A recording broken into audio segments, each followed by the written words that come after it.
Bonjour et bienvenue à ce journal de la mi-journée. À la une de ce mardi, la situation toujours tendue à Goma. Au deuxième jour de ville morte, 2 écoles, boutiques et magasins fermés, les routes barricadées, pas de circulation. La population continue de réclamer l'action sur le champ de bataille des forces de l'EAC. Le gouverneur militaire est pour l'instant sur le terrain pour calmer la population. Nous serons en direct avec notre correspondant à partir de Goma dans ce journal. Également à la une de ce journal de la mi-journée, achat et vente d'or dans la province du Sud qui voulait gouverner. Le gouvernement provincial vient de serrer la vis.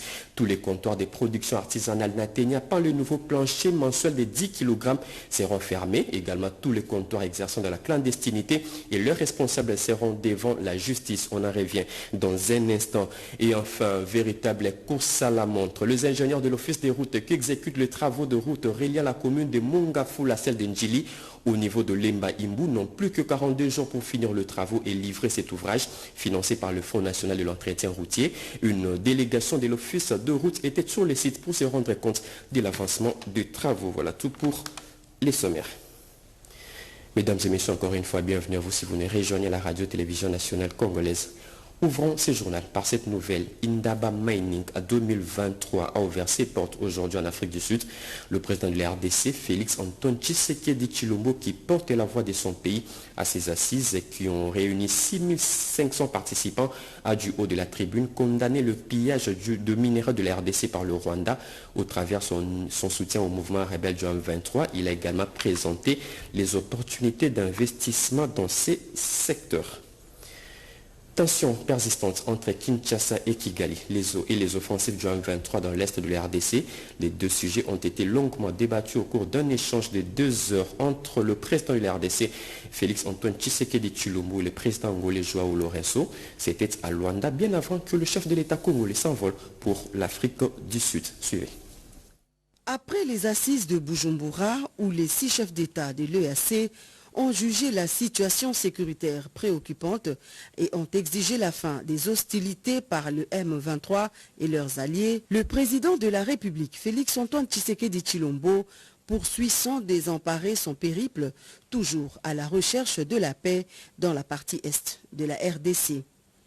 En route pour Indaba en Afrique du Sud, le chef de l'État, accompagné la distinguée première dame Denise Nyakeru Tshisekedi, est arrivé ce lundi 6 février à Luanda, capitale de la République d'Angola, pour rencontrer son homologue Joao Lourenço, qui pilote le processus dit de Nairobi depuis son début. Une escale utile de quelques heures qui a connu le soutien à leur pays d'origine d'une frange des Congolais qui ont choisi l'Angola comme seconde patrie et sont venus encourager le président de la République dans son infatigable recherche de la paix durable dans la partie orientale du pays. La rencontre se matérialise par un tête-à-tête en mode huis clos au palais présidentiel de Luanda en fin d'après-midi.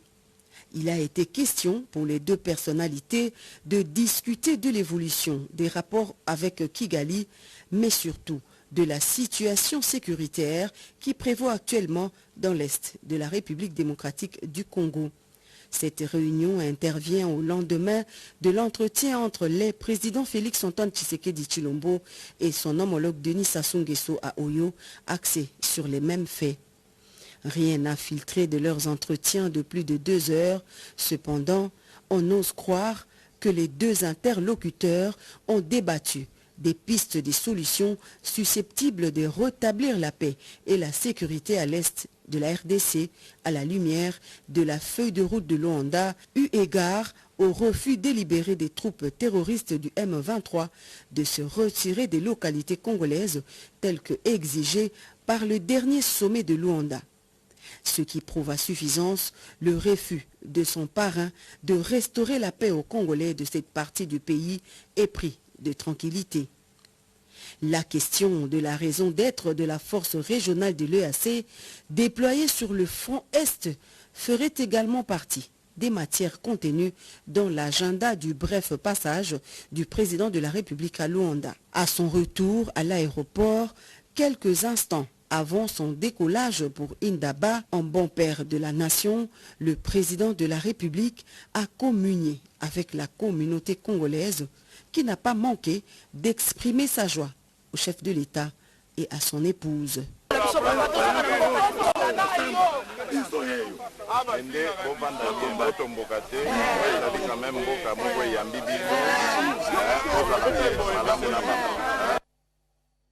Merci beaucoup Blandine Zovo pour ce reportage. Hier, le président de la RDC était également à Oyo, en République du Congo. Sur place, Félix-Antoine Tshisekedi a discuté avec son homologue Denis Sassou Nguesso en huis clos. Rien n'a filtré de cette rencontre qui intervient au moment où la situation sécuritaire devient de plus en plus préoccupante. Dans l'est de la RDC, dans le couloir du palais de Oyo, l'on estime que les deux pays voisins veulent renforcer leurs liens sécuritaires. Plus de précisions dans ce reportage signé jusqu'à Koussema. C'est en début d'après-midi de ce dimanche 5 février que le président de la République, Félix-Antoine Tshisekedi Tshilombo, est arrivé à Oyo en République du Congo, où l'attendait son homologue Denis Sassou Nguesso.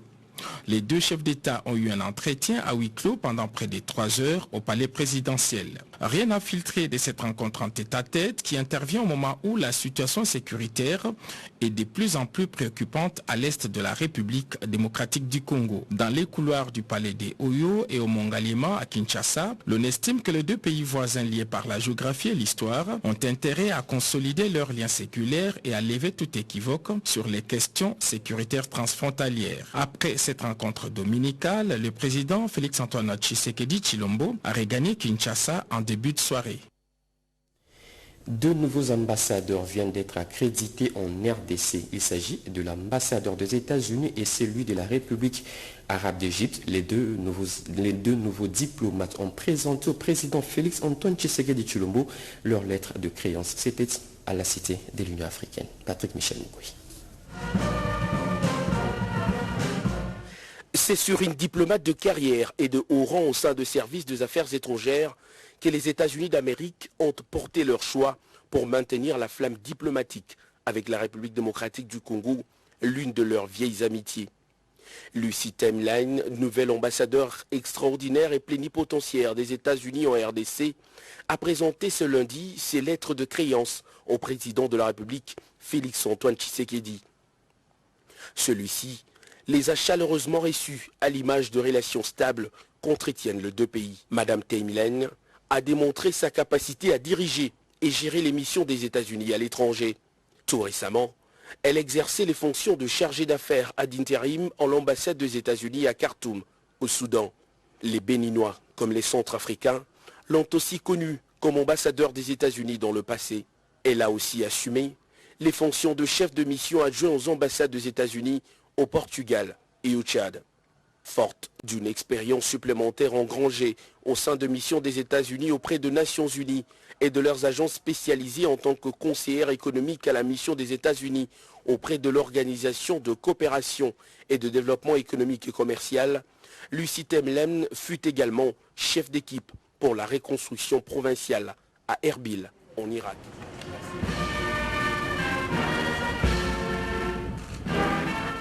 Quelques minutes auparavant, c'est l'Égyptien Hicham Abdel Salam El Mekouad, nouvel ambassadeur extraordinaire et plénipotentiaire de la République arabe d'Égypte en République démocratique du Congo, qui s'était prêté au même exercice. Celui qui, depuis 2019, est secrétaire général adjoint de l'Agence égyptienne de partenariat pour le développement, a en compagnie de ses collaborateurs et de son épouse présenté ses lettres de créance au chef de l'État congolais, Félix-Antoine Tshisekedi. Le diplomate a également remis au président Tshisekedi une œuvre d'art du buste d'un pharaon symbolisant le pouvoir dans le langage culturel égyptien.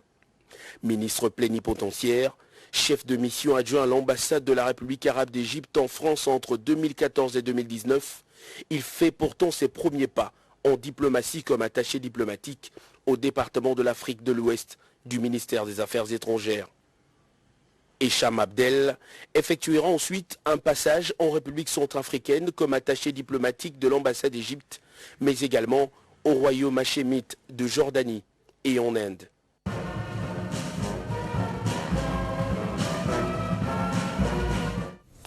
La presse nationale comme internationale a accompagné le chef de l'église catholique durant son 4 jours passés sur le sol congolais.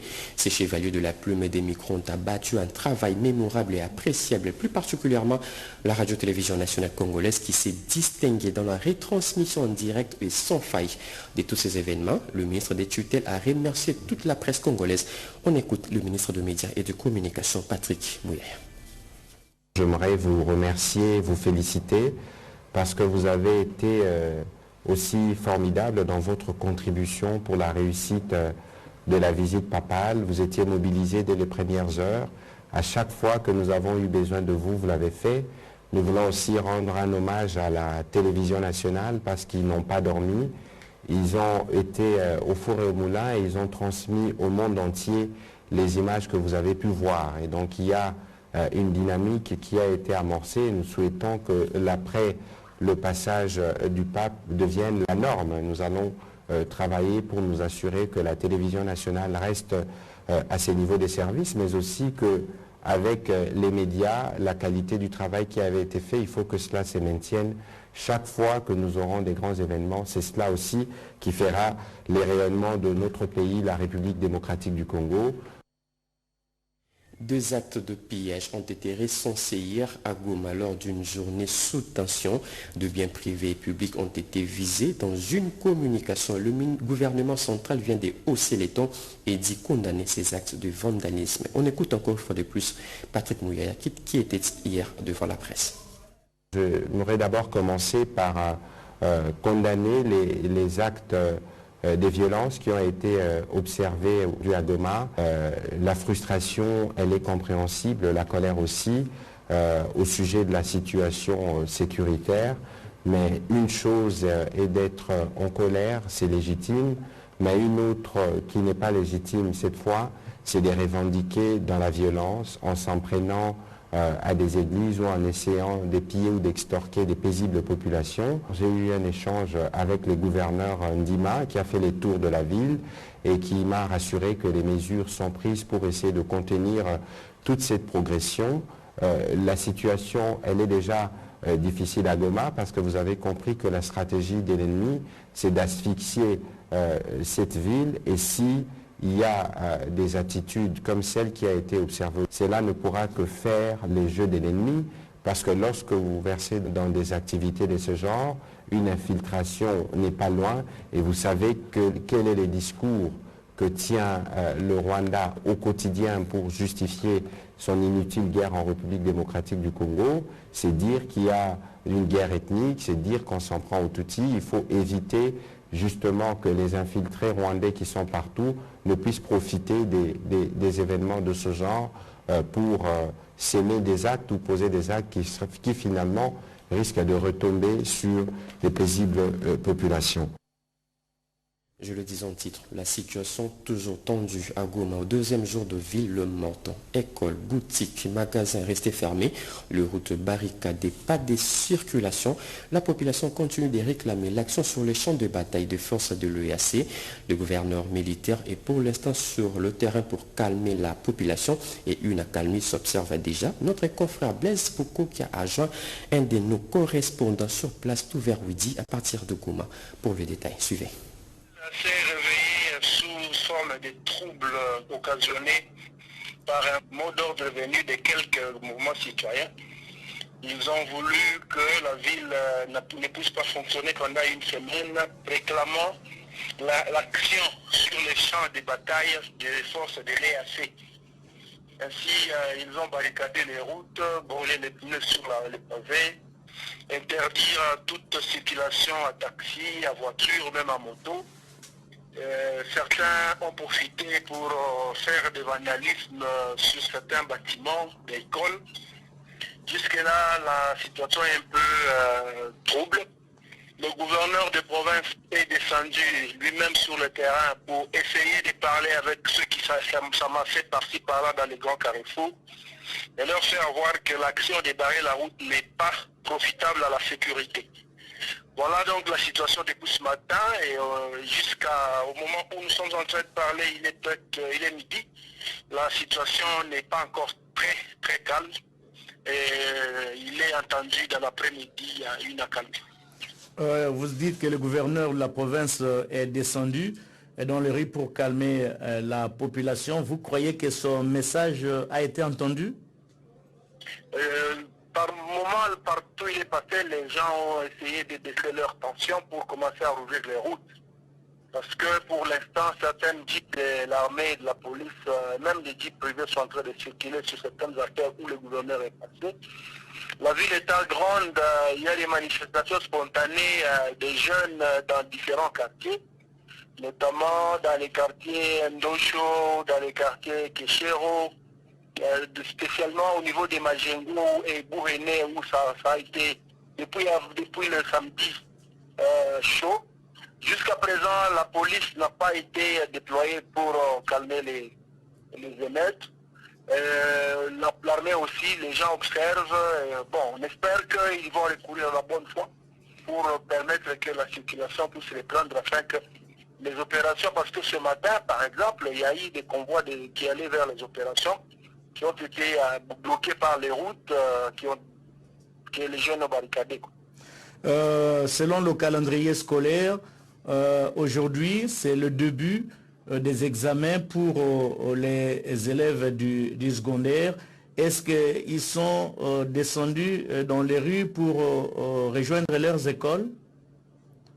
Les élèves qui étaient dans les écoles ont été obligés de rentrer à la maison. Les examens sont reportés à demain selon les différents préfets en attendant la calmie. Parce que certaines écoles, notamment le complexe scolaire Mamamblézi, a été saccagé.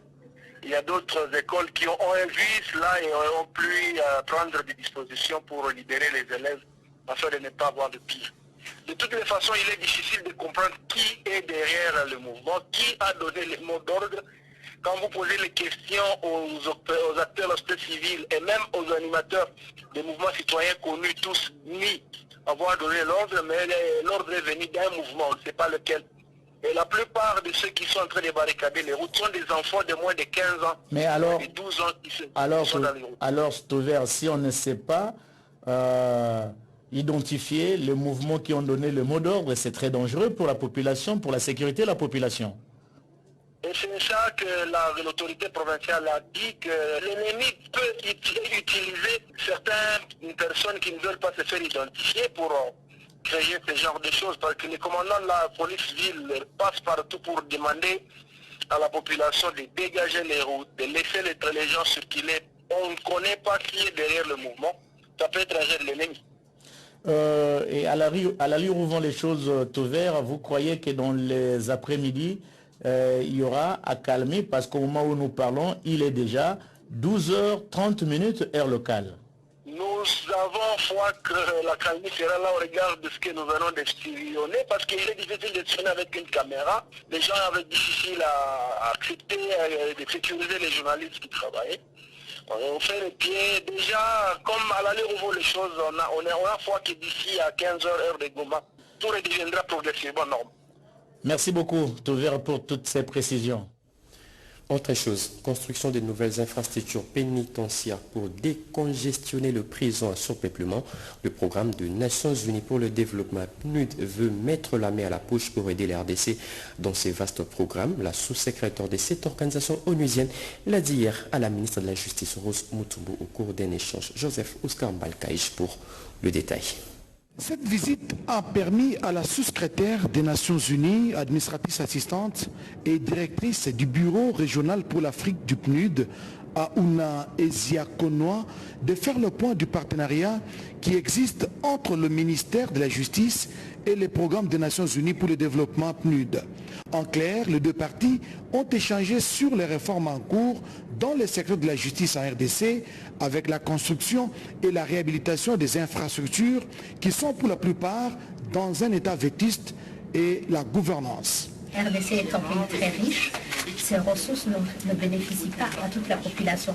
Donc on s'investit énormément pour s'assurer que ces ressources sont bien gérées, que ça puisse profiter à tout le monde, et on fait l'accompagnement, l'appui aux institutions, et pour qu'il y ait une réforme structurelle qui va à s'assurer qu'on ait une bonne gouvernance et être en mesure de faire dans la production pour atteindre les objectifs du développement dans ce pays. Pour Rose Mutombo, 2023 a été consacré à la réhabilitation des infrastructures administratives et pénitentiaires.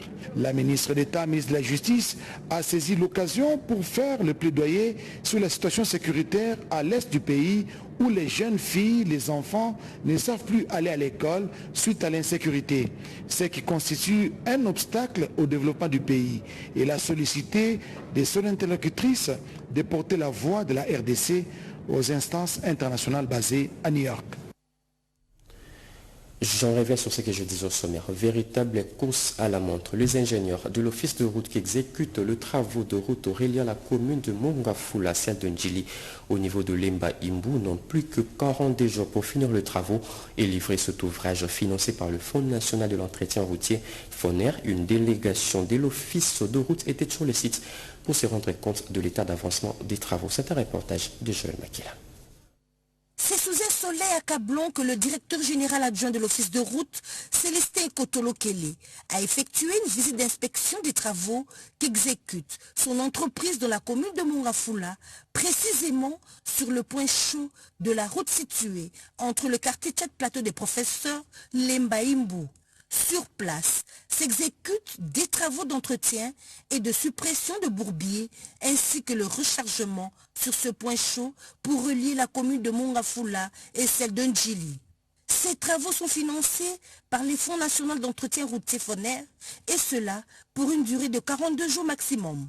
Le numéro 2 de l'office de route a fait plus de 2 km de route à pied, accompagné du directeur provincial de l'office de route Kinshasa, Gilbert Bangoula, pour se rendre compte de l'évolution des 10 travaux. Le directeur adjoint de l'office de route se dit satisfait de l'avancement des travaux sur ce tronçon. Dans le cadre de PRE 2022, l'office de route a reçu un financement pour la route Lemba-Imbu au quartier Tchad, la sortie vers le camp. Il faut remercier les chefs de l'État parce que c'est un quartier enclavé. On va ouvrir la route à partir du campus. Quelqu'un peut aller jusqu'à Ndjili, peut aller jusqu'à Matete sans passer par rond-point Gaba. J'ai fait le rapport au ministre pour dire que non, effectivement, les travaux avancent. Donc ça, il peut déjà espérer d'autres financements pour finir tous les travaux dans le temps requis. La présence de l'autorité de l'office de route vient également dissiper tout malentendu de quiconque voudrait s'approprier ces travaux exécutés par l'État congolais. La situation des déplacés de guerre dans l'Est de la RDC, les tableaux est très sombre. La RDC sollicite l'accompagnement des organismes internationaux pour assister ces déplacés en détresse. Le ministre des Actions humanitaires l'a dit aux représentants de ces organisations internationales au cours de leurs échanges. Edith Chala pour plus de précisions. Conséquences humanitaires de la crise sécuritaire que traverse la République démocratique du Congo préoccupent au plus haut point la communauté humanitaire internationale. C'est l'essence de cette visite d'évaluation et de redynamisation effectuée par Joyce Nsuya, sous-secrétaire générale des Nations Unies aux affaires humanitaires et coordinatrice des secours d'urgence, conduisant une forte délégation auprès de Modeste Mutinga Mutushai, ministre des Affaires sociales, Action humanitaire et solidarité nationale. C'était dans la salle des conférences du ministère des Affaires sociales. Le ministre Mutinga Mutushai a commencé par brosser de façon détaillée le tableau humanitaire de la RDC pour faire comprendre à ses interlocuteurs l'urgence qu'il y a à agir pour assurer la survie des victimes.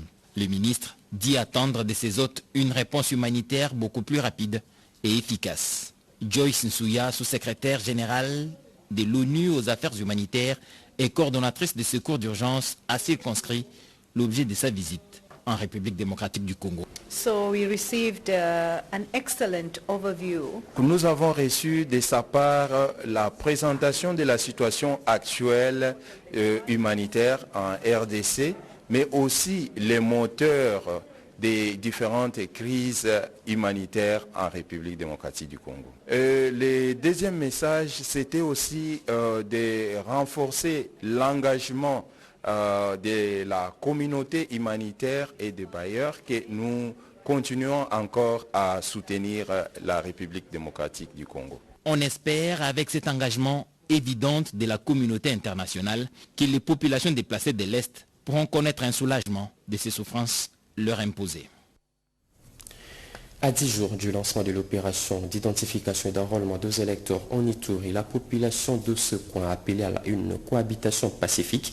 L'appel est de Francine Katirogo. Elle est membre du parti politique Congrès national congolais de Pius-Soumoua Bilou. Elle sensibilisait la population de ce coin. Suivez.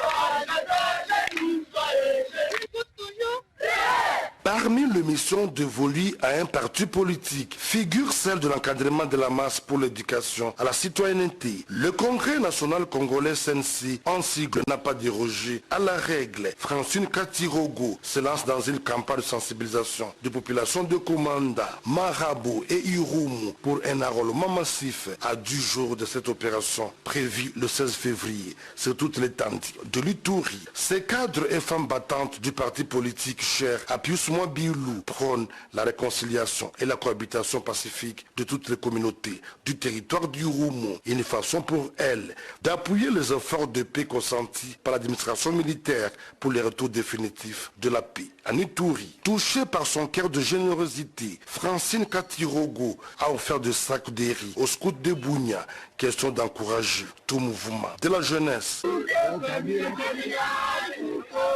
Signalons que la CENI attend enrôler plus de 2 millions de personnes dans cette partie du pays. Achat et vente d'or de la province du Sud Kivu, le gouvernement provincial vient de serrer la vis. Désormais, tous les comptoirs de production artisanale n'atteignant pas le niveau plancher mensuel de 10 kg seront fermés. Le gouverneur a également annoncé la fermeture de tous les comptoirs exerçant de la clandestinité. Plus de précisions dans ces reportages. C'est une décision majeure prise par le gouverneur du Sud Kivu, Théongwa Bijekasi, qui vise l'assainissement dans le secteur de l'or artisanal dans sa juridiction. Une décision saluée par la présidence qui l'a étendue dans tout l'est du pays, car elle s'inscrit dans la vision du chef de l'État Félix Antoine Tshisekedi Tshilombo, celle de mettre fin à la contrebande dans le secteur minier. La décision de l'autorité provinciale est en effet celle instruisant son ministre de Mines de procéder sans délai à la fermeture des comptoirs agréés d'achat et des ventes d'or des productions artisanales n'atteignant pas les nouveaux planchers mensuels de 10 kg. Tous les comptoirs exerçant dans la clandestinité seront également identifiés et leurs responsables interpellés pour se mettre en ordre vis-à-vis de l'État congolais. Depuis sa prise de fonction, le gouverneur Théongwa Bijekasi s'était décidé de remettre de l'ordre dans le secteur minier dans sa juridiction en mettant fin aux antivaleurs du passé pour que le mine profite véritablement aux communautés locales et ce, conformément à son credo de gouverner autrement par le travail pour un changement. Une véritable avancée diplomatique et économique qui vise à sceller cette chaîne de malédictions fictives utilisées dans le passé par de pays intermédiaires et autres réseaux mafieux des négociants qui jusqu'ici exerçaient encore de façon informelle au détriment de la population congolaise. L'idée ici est que les ressources naturelles doivent être profitables aux filles et fils de notre pays, comme l'a toujours voulu le président de la République. Le programme de 145 territoires est la bienvenue dans le Grand Équateur. La matérialisation de ce vaste programme va permettre de boucler l'exode rural dans cet espace, a précisé un des notables. On l'écoute. Moi et là, aucun jeune ne peut migrer vers le centre-ville. C'est-à-dire que le gouvernement doit tout faire. Va faire un effort à améliorer les conditions de vie de toute la population, surtout de la population qui réside dans les milieux ruraux. Là, ça va freiner l'exode rural. Et vous savez que ces derniers temps, vous pouvez arriver dans un village et que vous ne trouvez pas de jeunes, surtout des jeunes garçons. Ils se migrent à tout moment. Nous avons encouragé l'avènement du projet 145 territoires. Si ces projets réussissaient, et que les gouvernements entament d'autres mécanismes, d'autres projets de développement. En tout cas, ça permettra à ce que les jeunes ne puissent pas se déplacer de leur milieu pour venir inonder surtout Kinshasa. Vous savez, à l'époque, bien qu'on n'a pas vécu cette époque, mais on apprenait de nos parents qu'à leur époque, aucune personne n'enviait Léopoldville. Le gouvernement doit développer des milieux pour que tout le monde se retrouve assis à l'aise dans le milieu où il se trouve. Avec le projet 145 territoires, si ça réussissait, cela ne va pas résoudre tous les problèmes. mais ça contribue au développement et que ce développement soit continuel afin que les jeunes qui sont restés là, donc le nombre qui est là continue à y rester et que ceux qui sont ici qui ne font rien aussi, si ils vont apprendre que là, ceux qui sont restés là-bas vivent dans les mêmes conditions, vraiment ils vont penser rentrer au village. Le vaste programme de développement de 145 territoires, quel est son rôle et son impact sur le plan social? Les jeunes de la province du Haut-Katanga ont été largement sensibilisés sur ces différentes questions. Une initiative de la dynamique. Guylaine Yembo, suivez. Devant les jeunes entrepreneurs, toutes les autres couches de la jeunesse du Tanganyika, les autorités provinciales, les représentants de plusieurs couches de la population locale, la dynamique Guylaine Yembo des jeunes en sigle a organisé ce samedi 4 février 2023 une grande séance autour de l'imminent programme de développement local des 145 territoires à Kalimi. Sous l'impulsion du président de la République, Félix-Antoine Tshisekedi, qui veut promouvoir le développement à la base, ce grand programme suscite beaucoup d'espoir et la DGN, cette grande plateforme de développement qui a comme autorité morale Guylaine Yembo Mbouizia, directeur du cabinet du chef de l'État, veut que ce programme profite notamment à la jeunesse du Tanganyika. Ainsi, le PDL a été présenté par Eric Ngoy, chef de bureau du PNUD Kalimi, partenaire de mise en œuvre de ce programme de développement local. Pourquoi les gens quittent nos territoires et viennent dans des villes et pourquoi les gens quittent peut-être les provinces et vont dans la capitale. Son objectif est de contribuer à l'amélioration des conditions de vie de populations vivant dans les territoires. Au cours de cet atelier, les participants ont apprécié l'initiative et grâce à la sensibilisation et l'encadrement de la DGN, ils se disent désormais prêts à saisir les opportunités qui viennent avec le PDL. Aujourd'hui, nous sommes fiers parce que nous connaissons ce que ça signifie le PDL et qu'est-ce que nous pouvons attendre et qu'est-ce que la population locale, parce que surtout ici, c'est au niveau local qu'on voulait impulser le développement. Le coordonnateur provincial de la DGN a confié que Laurence Bell ne se fatiguerait pas d'accompagner la vision du chef de l'État. Ces assises, connaissant l'organisation de Ariel Ndayalwamba, commissaire général du gouvernement provincial et membre d'honneur de la DGN, ont revêtu toute leur importance, la DGN s'étant inscrite dans le développement durable au Tanganyika particulièrement. C'est par ici que nous bouclons complètement ce journal de la mi-journée. Journal réalisé par Papi Nguinamon, Patrick Bapuila et Rebecca Kikoumale. Mesdames et messieurs, merci de nous avoir suivis. L'actualité continue sur nos antennes. Retrouvez à 16h Gaëtan Magalano pour les actualités africaines. 19h Paulette Lomba, 20h Françoise Bouila-Boiti. Moi, je vous retrouve demain à la même heure. Au revoir.